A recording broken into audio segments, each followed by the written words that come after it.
घर में क्या है?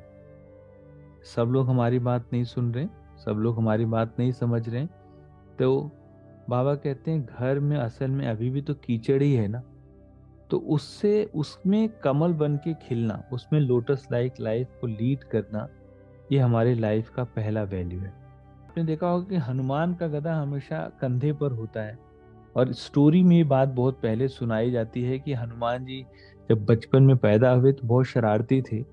ऋषि मुनियों ने श्राप दे दिया कि तुमको अपनी शक्ति का बड़ा गुमान है, तो तुमको शक्ति तभी याद आएगी जब कोई याद दिलाएगा। सो हनुमान जी को ऐसा कहते हैं श्राप मिला।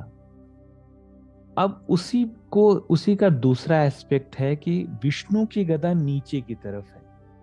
का मतलब हमेशा एक ज्ञान में सुनाया भी जाता है कि ज्ञान बहुत गहरा अगर हमको समझ में आया होगा ना, तो हम कभी भी किसी की इंसल्ट नहीं करेंगे।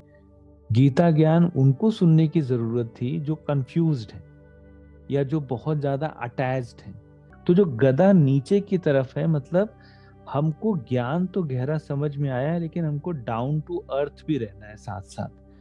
का मतलब अगर हम ज्ञानी हो गए तो मुंह से एक बार भी ये बात ना निकले ये तो अज्ञानी है, इनको तो कुछ भी समझ में नहीं आता। आजकल दुनिया में ऐसा ही चल रहा है।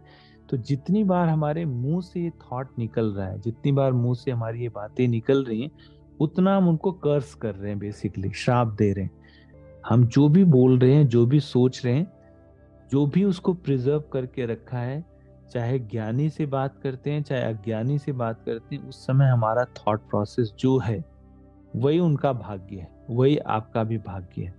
का मतलब उनको सोच के जो पहला थॉट आया कि ये व्यक्ति ऐसा है, तो मतलब 5,000 साल के लिए एक रिकॉर्डिंग अच्छी कर दी हमने और पूरे कल्प वृक्ष में डाल दिया कि दुनिया के व्यक्ति ऐसे ही। नॉलेज मिली है, इसको मिलने के बाद हमारे अंदर ईगो जनरेट नहीं होगा। तो इसलिए डाउन टू अर्थ होके ये काम हमको करना है, प्रिजर्व होके। और थर्ड पार्ट जो है शंकर, शंकर को ज्यादातर विनाश के रूप में दिखाया कि भाई शंकर द्वारा विनाश। लेकिन कहा जाता है जब हमारे अंदर वाइसेस बहुत होते हैं, विनाश बेसिकली विकारों का नाश होना है, इसको विनाश कहते हैं। कि जो हमारे अंदर वाइसेस भरे पड़े हैं, इनका जब नाश होना स्टार्ट होगा तो कहते हैं शंकर की स्टेज होगी। तो जब 1% भी शंका नहीं होगी, तब आपके विकर्मों का विनाश ऑटोमेटिक स्टार्ट हो जाएगा। थोड़ा भी अगर शंका है कि दोनों चीजें हम कर लें, तो फिर पावरफुल हम नहीं हो सकते। इसलिए शंकर का मतलब एग्जैक्टली विकर्मों का विनाश करने के लिए थर्ड आई को फुल टाइम ओपन करके रखना है।